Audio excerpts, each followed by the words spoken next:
All right, what's up, world? Welcome back to WallyDTV. We got my homeboy DJ Swale in the building. Yes, sir, in the flesh. What's good, bro? Hey, what's going on with you? Now look, before we even start. Cause I can't see straight. She gon' bend it over, bust it until her knees break. Do it real good. I'ma take her to cheesecake. Working on the weekend party, yo. Bro, that's the Fire's opener. Yeah, that shit hard. That shit, shout out to Max Goods, man. That shit hard. That shit dope. You made that beat? Nah, so my guy Dino. Produced it, yeah. As far as actually beat itself. So tell me, all right, Dino, shout out Dino. Yeah. That shit is fire. Yeah. But see, tell me what part you play in it. I just seen you in there. Yeah, man. Look, I'm just a Carolina version of like DJ Khaled, DJ Drama, DJ Mustard, essentially. That, bro. I was gonna say that. I swear I was gonna say that. Yeah. So I mean, in short, it's kind of like when you go to the store and you buy a puzzle, man. Like you see the vision, like you see the picture, but you still got to put the pieces together, essentially. Like you know a director. What I'm saying? So boom, tell me how you got your start, man, and just for the people who don't know you. Yeah, so I'm originally from Greenville, South Carolina. Then I moved to Charlotte, so Carolina raised, Carolina made. Been in Carolina pretty much my whole life. I've been DJing for a minute, probably since like 2012, 2013. Was doing the mixtape thing, did Carolina mixtapes. I feel like I'm one of the few DJs who started off doing only Carolina mixtapes, just only Carolina artists. Did that for a minute. Started doing the clothes, so we have like the Ville clothing. We got beanies and hats and shit like that. We have a podcast called ElevatedRadio. I seen that too, man. I was checking that out. Yeah, that's dope. Playlists. So I mean, like I said, just over the years, it's been expanding. I'm big on like ownership and kind of not just being a part of something, but owning what you're part of essentially. So yeah, I mean. Okay, boom. So you're an artist as well? Nah, mainly DJ. DJ and produce. Like what I do. Yeah. Essentially. Do you know who DJ Smalls is? Yeah. He the GOAT. Yeah. He did my first mixtape. He's like a guy I look up to, which is why the interviews just fell into place for me. Right.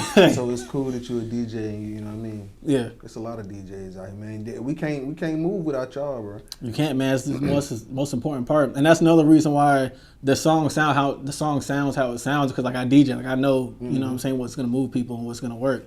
Definitely the important part, though. For sure. Why do you feel DJs are so important? They help push the music.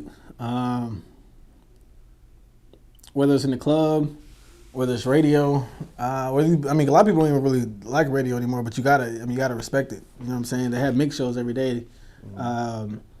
Even a lot of the program directors and DJs have great relationships. So if a DJ has a great relationship with a program director, they'll be like, hey, you know what I'm saying? This is a new track, dude from Raleigh. You should check him out.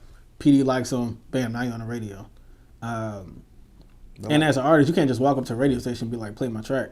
Yeah, most definitely. So, how do you make money as a DJ? Like for people who want to be DJs, what do you do? We're talking in a perfect world, pre-pandemic, because a lot has changed. Pre-pandemic, man, you gotta get out there. You got DJ events, club events. But that's what I'm saying. What if they don't even got that? They don't even know who to talk to get in the club to start DJing. You know what I'm saying? Do what I did. Throw your own events. Yeah, I did. Like I said, I was DJing here and there, but it got to the point where,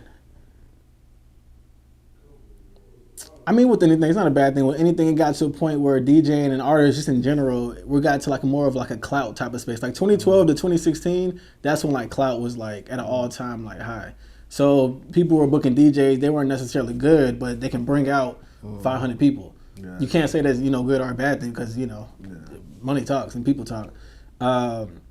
So yeah, I wasn't necessarily getting books. I was coming up, but I had my own parties. I had artist showcases where I bring artists in. Have an artist showcase, charge every artist $25. You know what I'm saying, or bring 5 people, and you charging those 5 people $10. You make $50, or you make $25. Either way, you know what I'm saying, you profited, and you're DJing an event. So now the artist's gonna rock with you when they have artist showcases or whatever. Man, you gotta just do it yourself. Like I said, I'm big on ownership, so you gotta just do it yourself. Do mixtapes. I was doing mixtapes, selling slots, $25. I'll put you on a tape for $10. You want to be in the top 5 because everybody's gonna listen to the top 5. $50. You say you from Charlotte, but you did some time in Charlotte. Yeah, I've been in Charlotte technically since 2012, and then I moved there officially 2016. But like I said, I'm from Greenville, so I'm literally there like every weekend. I'm back and forth between the two cities. They So say ain't nothing to do in Greenville. it's growing. It's growing? Yeah, it's growing. And I mean, it's like a major. It's on 85, so it's a major stop. Like everybody goes to Greenville. Like you gotta go to Greenville to come to Charlotte, go to Atlanta. See, I thought you was gonna say you was like in Charlotte when you were young. I graduated high school in Charlotte. You know what I'm saying? Gotcha. Yeah. No, I graduated high school in Greenville, and then I came up for college, and then I just stayed. But most people don't even know where I live because I'm there in Greenville so much, and I'm in Charlotte so much, and you know, everywhere. What college you go to? Queens. Queens. Yeah, over there by what area is it? It's like Uptown, South Park area, kind of South Park area, Myers Park. It's like. Bro, I went to Myers Park. I graduated from Myers. Oh yeah, down the street. Yeah, down the street from there. That's dope. That's dope. So tell me, what's your latest ventures, man? What you got going on now? Mainly just working on this project. So the album is called Carolina Ambassador. I feel like that's just like the lane I'm in. Like everybody wants to be like the hottest or the king or the queen or the prince, but nobody wants to be kind of like that plug or the A&R. Yeah. So I'm cool with, you want to be the hottest DJ, you want to be the best DJ, you can have that. You know what I'm saying? If you're the hottest DJ, let me connect you with like the hottest promoter in Columbia. You know what I'm saying? Let's make something work. So the album is called Carolina Ambassador, kind of like we've been talking about. It's mainly Carolina artists. I think it's all Carolina artists. A couple producers on there as well from Carolinas, a couple from outside the states as well. But is it like hot Carolina artists or your people, like some of your, you know what I mean? Like is it people you know that's closer to you, but or is it like hot Carolina artists? To be honest with you, there's only one person on the table with like a name. The rest I feel like are underground, but they're like they're solid. They do. You know what I'm saying? Yeah, like yeah. Okay. Yeah. All right. When is it coming out? I don't know. So originally, I wanted to come out last May originally, but you know the whole Corona pandemic hit, so that pushed everything back. That's why the single didn't drop until November. We have a remix coming with J Blue. She's fire. So I want to drop the remix. I want to drop one more single, Trap TKO, and then probably the album. So I don't fucking know. Maybe May. Every song up there gonna be a hit. Like, what's that? Her song? Yeah, man. That's every one of them up there hit like that, bro. Cause I wasn't expecting that. Matter of fact, when Coco was doing her Turn Tuesdays, right, when y'all played it, it took me one way, and then it took sometimes when the track come on, you get what I'm saying. It's a 50-50 that it's gonna take you where it need to go, and that should feel right into place. You know what I'm saying? Right. I mean, yeah, I would say. Well, we were asking about that song. No, I think that's the only that song. Like that's the only like party club song.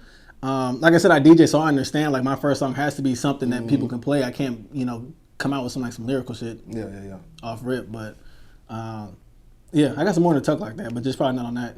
Bro, you need to get. I'll tell you who you need to put up there. You need to put these guys. Just put this album out. It's called the Overweight Lovers World Tour. Futuristic Fetty, FIU Snacks, and Wally D. You need to put one of them tracks up there. You need to put that on up there. Bro, send me some music, man. That's why, that's honestly how it starts. Is like artists will send me music, and then from there I can kind of like gauge their style. Okay. And then either I'll make the beat or somebody else will make the beat, and then hey, bro, you know what I'm saying, right to this. That's dope, bro. I never looked at it like that. Yeah, man. You just gotta know music. If you know music.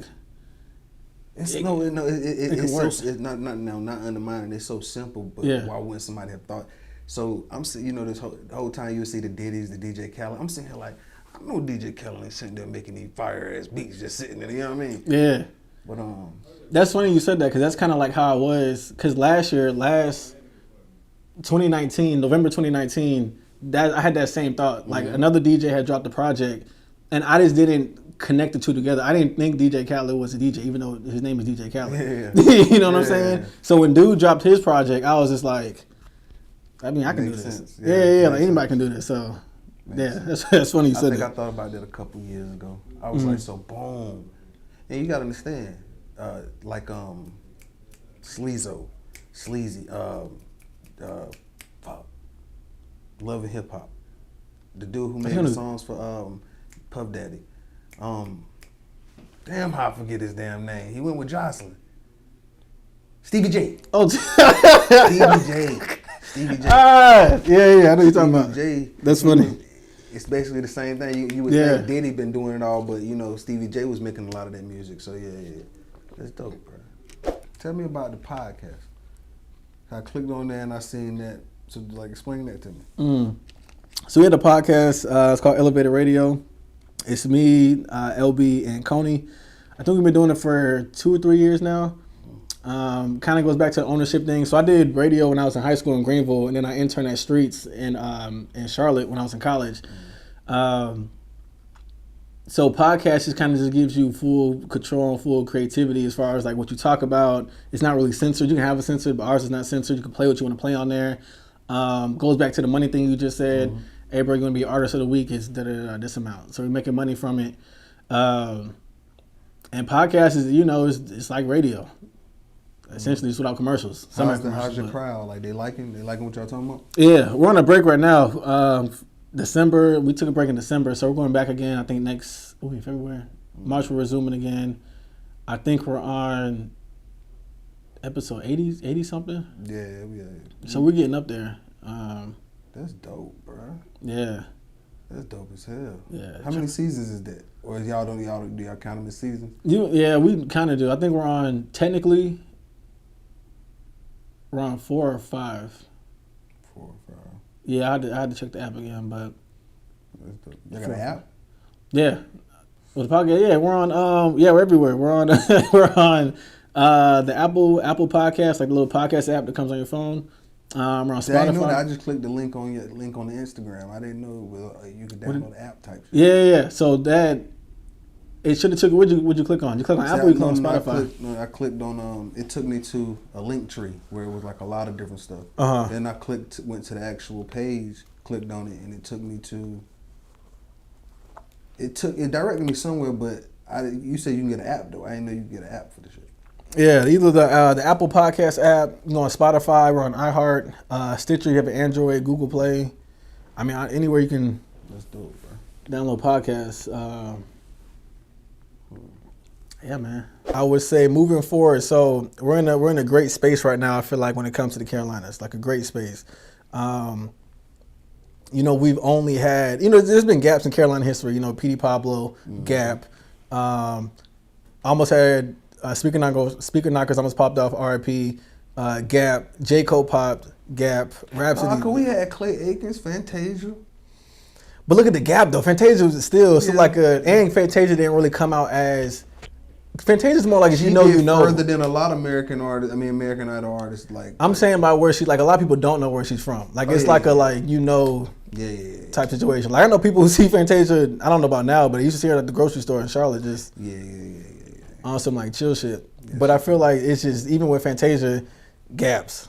And then now we're at a place where the baby came. And then Black Zach's always been there technically, but as far as mainstream, it was, you know, the baby came, Stunner came, Black Zach, Tusi, Molly. So now they're popping up more and more versus only the baby. And then we're waiting another 5 to 10 years. So I think we're in a great place overall. No, we are. When it comes to music. Man, I've been on Clubhouse heavy, man. So they have like a little, you gotta give your pitch every time. Yeah. They're like, yeah, man, talk to me, brother, where you from, man? Tell me about yourself. I'll be like, pitch. Is that Clubhouse shit worth it though? Yeah, man. Yeah. It is. You gotta just be able to just see through, because there's bullshit. Like there's a lot of bullshit on there, but you gotta be able to just to see through it. Yeah. So I mean, I think I seen Snacks too in a couple of them. Yeah. I only use the rooms that they let you like play your music shit and they give feedback. Like whether the feedback is good feedback or not feedback, it doesn't matter because there's still like probably 100 people who just heard it and they're gonna go follow you on Instagram. Yeah. You know what I'm saying? What's your name on? I think it's Swale 704. Okay. Yeah, definitely check it out, especially if you trying to get music out there. Cause yeah.